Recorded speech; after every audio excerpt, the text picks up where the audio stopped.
प्यारे दोस्तों, अस्सलाम वालेकुम। दोस्तों, आज की वीडियो में हम बात करने वाले हैं मस्जिद के इमाम साहब की दावत के बारे में। दोस्तों, ये वीडियो बहुत ही ज़्यादा ख़ास होने वाला है। वीडियो को आखिर तक ज़रूर देखिएगा और चैनल पर पहली बार आए हैं तो सब्सक्राइब भी ज़रूर कर दें ताकि आने वाली वीडियो आपके पास आसानी से पहुँच जाए।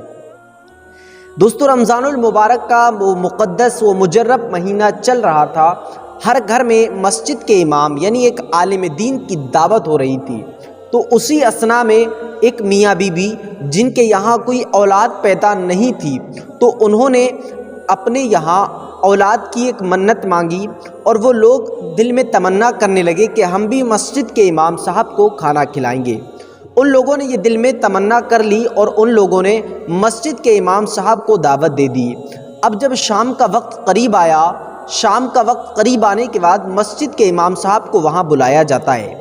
मस्जिद के इमाम साहब वहाँ दस्तरखान पर पहुँचते हैं। उस शख्स के घर जाने के बाद मस्जिद के इमाम साहब के पहले हाथ धुलाए, फिर दस्तरखान पर आपको बिठाल दिया गया। ये आलिम दीन दस्तरखान पर जाकर बैठे हैं और बैठने के बाद खाना लाया गया। खाना खाने के बाद मस्जिद के इमाम साहब की रुखसती हो गई। रुखसती करने के बाद इस औरत को ख़याल आया कि मैंने मस्जिद के इमाम साहब की दावत करते वक्त जब दस्तरखान बिछाया था तो उस वक्त मेरे हाथ में कुछ रकम थी, कुछ पैसे मेरे पास मौजूद थे जो मैंने दस्तरखान के पास रख दिए थे। मैं उन पैसों को देख लूं। जब ये पैसों को देखने जाती है तो वहाँ पर पैसे नहीं होते हैं। दोस्तों, इसके दिमाग में एक गलत फतूर पैदा हो जाता है। इसने पहले अपने शौहर से सवाल किया कि आपने दस्तरखान से पैसे उठाए हैं? शौहर ने साफ तौर पर मना कर दिया। शौहर ने कहा, मुझे तो तुम्हारे पैसों की कोई ख़बर भी नहीं है। तो उसने कहा कि हमारे घर में कोई आया भी नहीं है और इमाम साहब के अलावा हमारे घर में अभी तक कोई भी दस्तक नहीं दे पाया है। तो ये पैसे मस्जिद के इमाम साहब लेकर चले गए। अब ये जो शौहर था, ये अपनी बीवी की बात सुनकर इमाम साहब से नफ़रत करने लगता है। दिली दिल में इमाम साहब से बचने लगता है और कहीं इमाम साहब मिलते तो उनको देखकर रास्ता काट देता और रास्ता काटने के बाद उनको सलाम दुआ इसने बिल्कुल बंद कर दिया था। लेकिन दोस्तों, ये जो शख्स मस्जिद के इमाम साहब से बच रहा था, अब कुछ वक्त दोस्तों गुज़रता चला गया। इस तरीके से काफ़ी वक्त गुज़र गया और इसने जो है लोगों को इस बारे में भी नहीं बताया कि मेरे पैसे जो है वो मस्जिद के इमाम साहब ने चुरा लिए हैं। वो मस्जिद के इमाम साहब मेरे पैसे चुरा कर ले गए हैं। इसने लोगों के बारे में सोचा कि अगर मैं कहूँगा तो लोग मेरी बात पर कैसे यकीन करेंगे, क्योंकि मस्जिद के इमाम साहब को तो लोग बहुत ही ज़्यादा नेक समझते हैं, बहुत ही ज़्यादा मुत्तकी समझा जाता है, बहुत ही ज़्यादा परहेज़गार समझा जाता है। तो लोग उनके ऊपर कैसे एतमाद करेंगे कि उन्होंने मेरे पैसे चुराए हैं। ये बात इसके दिमाग में चल रही थी। दोस्तों, इस तरीके से पूरा एक साल गुज़रता चला गया। एक साल के बाद फिर रमज़ानुल मुबारक का वो मुक़द्दस वो मुजर्रब महीना जलवागर हुआ। वो महीना तशरीफ़ लाया। उसी महीने में लोगों ने मस्जिद के इमाम साहब की दावत को फिर से बढ़ा दिया और मस्जिद के इमाम साहब की दावत घर घर होने लगी। अब लोगों में कोहराम समझ गया कि मस्जिद के इमाम साहब की दावत हमारे यहाँ है, हमारे यहाँ है। इस तरीके से हर घर में मस्जिद के इमाम साहब की दावत हो रही थी। तभी उसकी औरत ने यानी उसकी बीबी ने उससे कहा कि हम भी जो है इमाम साहब की दावत कर देते हैं, क्योंकि गलती इंसान से हो जाती है। अगर मस्जिद के इमाम साहब से गलती हो गई है तो हम उनको माफ़ कर देते हैं। उन्होंने हमारी जो रकम चुराई है हम उसके बदले में उनको माफ़ कर देते हैं। तो उसके शौहर ने कहा, ठीक है, अगर तुम यही चाहती हो तो हम उनको माफ़ कर देते हैं और हम उनकी दोबारा दावत करेंगे। दोस्तों, मस्जिद के इमाम साहब को दोबारा बुलाया गया और फिर दस्तरखान सजाया गया। दस्तरखान बिछाने के बाद इमाम साहब तशरीफ़ लाए और आपके हाथ धुलवाए गए।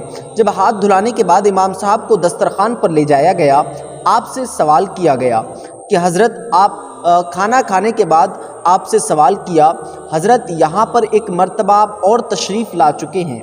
पिछली साल भी आप यहाँ पर आए थे और पिछली साल यहाँ एक दस्तरखान पर पैसे रखे हुए थे, क्या आपने वो पैसे उठाए हैं?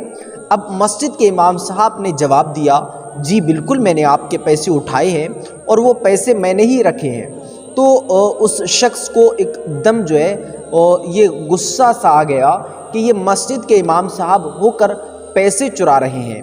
تو مسجد کے امام صاحب نے اس شخص سے کہا آپ کے پیسے دسترخوان پر رکھے ہوئے تھے اور ہوا چل رہی تھی، اسی اثنا میں آپ کے پیسے اڑ رہے تھے، تو میں نے ان پیسوں کو اٹھا کر ان کی تہہ بنا کر ان کو رکھ دیا۔ تو دوستو اب یہ شخص جو ہے امام صاحب کی طرف دیکھ رہا تھا۔ امام صاحب جو ہے وہ بہت ہی زیادہ پھوٹ پھوٹ کر رونے لگے، ان کی آنکھوں سے اشک روا دوا ہونے لگے۔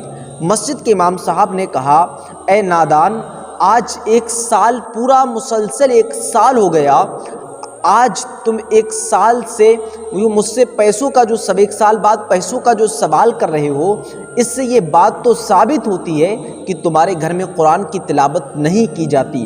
جس وقت ہوا چل رہی تھی تو اس وقت وہ پیسے میں نے اٹھا کر تمہارے گھر کے قرآن مجید میں رکھ دیے، تمہارے طاق میں جو قرآن پاک رکھا ہوا تھا میں نے اس قرآن میں رکھ دیے۔ میں نے دسترخوان کے نیچے اس لیے نہیں رکھے کہ کہیں وہ گیلے نہ ہو جائیں، وہاں پر پانی گر گیا تھا، اس بنیاد پر میں نے وہاں پر پیسے نہیں رکھے۔ میں نے تمہارے پیسوں کو تمہارے قرآن مجید میں رکھ دیا۔ تم نے 1 سال سے اپنے گھر میں قرآن کی تلاوت نہیں کی۔ اب وہ شخص جو ہے حیران رہ جاتا ہے، اس کی بیوی بھی غم زدہ ہو جاتی ہے یہ بات سن کر کہ ہمارے گھر میں قرآن مجید ہے اور قرآن مجید ہونے کے بعد بھی ہم لوگ تلاوت نہیں کرتے۔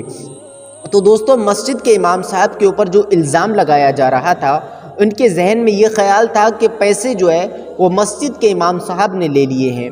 تو دوستو وہ لوگ جو ہے مسجد کے امام صاحب سے معافی مانگتے ہیں اور اپنی غلطی کا اظہار کرتے ہیں۔ وہ کہتے ہیں کہ آگے سے حضرت ہم کبھی بھی اس طریقے سے اللہ کی ناشکری نہیں کریں گے، ہم قرآن کی تلاوت کریں گے۔ اور پھر وہ پیسے مسجد کے امام صاحب نے نکال کر اس شخص کو دیے اور کہا کہ تمہارے گھر میں 1 سال سے اللہ کی نافرمانی ہو رہی ہے، 1 سال سے قرآن تمہارے گھر میں بند رکھا ہوا ہے، 1 سال پورا گزر گیا اور تمہارے اس گھر میں کسی نے بھی قرآن کی تلاوت نہیں کی۔ اگر تمہارے گھر میں کسی نے قرآن کی تلاوت کی ہوتی تو آج تمہیں یہ دن دیکھنے کو نہیں ملتا، تمہارے پیسے تمہیں مل جاتے۔ تو دوستو یہ بات بہت ہی ضروری ہے جو آج ہمارے گھروں میں بھی ہو رہی ہے۔ ہمارے گھروں میں قرآن تو ہے لیکن ہم قرآن کی تلاوت نہیں کرتے۔ ہمارے گھروں میں نماز کا طریقہ ہمیں پتہ ہے لیکن ہم پھر بھی نماز نہیں پڑھتے۔ تو دوستو اگر آپ ایسا کر رہے ہیں، آپ کے گھر میں قرآن مجید موجود ہے اور آپ تلاوت نہیں کر رہے ہیں، تو ابھی اللہ کی بارگاہ میں توبہ کریں، توبہ استغفار کریں۔ اللہ نے قرآن مقدس میں ارشاد فرمایا انہ کان توابا، بے شک اللہ توبہ قبول کرنے والا ہے۔ دوستو دین کی بات سن کر آگے پھیلانا صدقہ جاریہ ہے۔ آپ صدقے کی نیت سے اس ویڈیو کو آگے ضرور شیئر کیجیے گا۔ ملتے ہیں انشاءاللہ تعالی آنے والے ویڈیو میں۔ السلام علیکم ورحمۃ اللہ وبرکاتہ۔